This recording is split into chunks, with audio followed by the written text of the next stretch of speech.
ప్రవేశినా తొక్క పో చెయ్యను. అదేంటయ్యా మీరు చెప్పారు కదా పబ్లిక్లో 100 అంటాను పో. ఉద్యమం చేస్తే వెంటబడి కొట్టారు కాపు యూత్ని, జైల్లో పెట్టించాడు.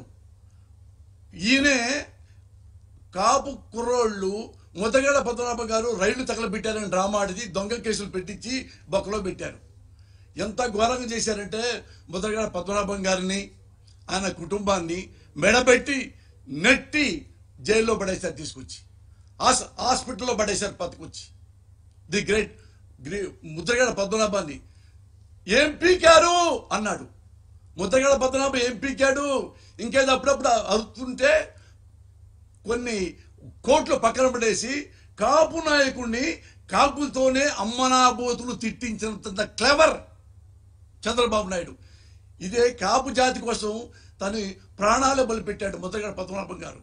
రంగా గారు చనిపోతే కన్నీళ్లు పెట్టుకొని అప్పుడు మంత్రి ముద్రగడ గారు మంత్రి పదవి రాజీనామా చేసి రైలెక్కి కేరళకు వెళ్ళిపోయాడు. అలాంటి నమ్మకం ఉన్న నాయకుడు అతన్ని ఇదే చంద్రబాబు నాయుడు డబ్బులతో కాపుల చేతే, మళ్ళీ కాపు చిన్న చోట నాయకుల చేతే ముద్రగడ పద్మనాభని అమ్మనాపులు తిట్టించాడు. ఇక నన్నెవడరా పీకేది? ఇవన్నీ సార్, ఇవన్నీ తెలియదా? కేంద్రానికి తెలీదా? తెలుసు కానీ భయం. ఎందుకో తెలుసా?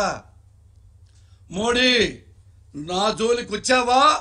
ఒకసారి వచ్చావు, అవినీతి పరుని అన్నావు. ఏం చేశాను నిన్ను? మోడీ కేడి, నీ పెళ్ళామేంటి, నా పెళ్ళామేంటి? నువ్వు 2000 ముస్లిం సోదరుని చంపావు అన్ని అబద్ధం ఆడా, నువ్వు భయపడిపోయావు. అందుకని నా జోలికి రాడు. ఇంకేం చేశాను తెలుసా? నువ్వు నన్ను అవినీతి పరుడు అంటావా అని చెప్పేసి కర్ణాటక కాంగ్రెస్కి కొన్ని వేల కోట్ల హవాలాదారు పంపించాడు, బీజేపీని ఓడించాడు. చెప్పాడు నేను బీజేపీని ఓడించా, డబ్బులు పంపించి కాంగ్రెస్కి డబ్బులు ఇచ్చా. అందుకని నేనంటే భయం, నా జోలికి రాడు. ఎందుకు రాడు అంటే నేను ఎన్నెన్నో చదివాను, ఎన్నెన్నో చూశాను. ఫైనల్గా డిస్కషన్ చేసుకుంటే ఏం జరిగిందంటే భారతదేశంలో నెంబర్ 1 డాన్ ఎవరయ్యా అంటే చంద్రబాబు నాయుడు. ఇంకా మనం ఏం చేస్తాం?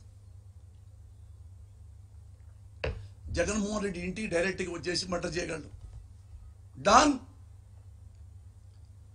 ఏం పీకుతారు ఎవడైనా కానీ. ఏముంటుంది కేంద్రం దగ్గర? కేంద్రం ప్రధానమంత్రి ఉంటాడు, ఉంటే హోమ్ మినిస్టర్ ఉన్నాడు, ఉంటే ఐఏఎస్లు ఉన్నారు, ఉంటే ఏంటి? ఐపీఎస్లు ఉంటే ఏంటి? న్యాయస్థానాలు ఉంటే ఏంటి? న్యాయవాదులు ఉంటే సిబిఐ ఉంటే ఏంటి? నా దగ్గర ఏమున్నాయి తెలుసా? నా దగ్గర డబ్బులు ఉన్నాయి, నా దగ్గర హవాలా ఉంది, నా దగ్గర మాఫియా ఉన్నాడు, నా దగ్గర సుపారీ వ్యవస్థ ఉంది. ఎవరినైనా ఏవైనా చెయ్యగలడు. అంత ధీమాలో చంద్రబాబు నాయుడు ఉంటే మరి ఆంధ్రప్రదేశ్ ముఖ్యమంత్రి పరిస్థితి తెలుసా? 10 మందిని పెట్టుకొని ఎవడో రాయొచ్చి చంపుతాడో ఈ చంద్రబాబు నాయుడు ఏ లెవెల్లో చంపుతాడని ఈ టెన్షన్లో పడిపోయాడు ఆయన. పాపం ఎవరికైనా ప్రాణమే కదా. ఆయనకి వెంట్రుకతో సమానం జగన్మోహన్ రెడ్డి గారికి ప్రాణం. ప్రజలు నా యందు ఉన్నంత కాలం, దేవుడు నా పట్ల ఉన్నంత కాలం నా ప్రాణాన్ని దేవుడే చూసుకుంటాడు, నా జీవితాన్ని నా ప్రజలే చూసుకుంటారు అని ప్రజల మధ్యలో ఇప్పుడికి షేక్ హ్యాండ్ ఇస్తూ, ఇప్పుడే అమ్మమ్మల్ని హక్ చేసుకుంటూ, చెల్లెమ్మల్ని హక్ చేసుకుంటూ, మీరుండారు నాకేం బాధ లేదమ్మా, మీరున్నంత కాలం నేను ఉంటాను, కాలం ఉన్నంత కాలం కాకపోయినా 100 ఏళ్ళైనా నిమితి మీరు నన్ను బతికించుకుంటారు అనే ధైర్యంతో, గుండె ధైర్యంతో, మొండి ధైర్యంతో, మూర్ఖపు ధైర్యంతో వస్తున్నాడు. కానీ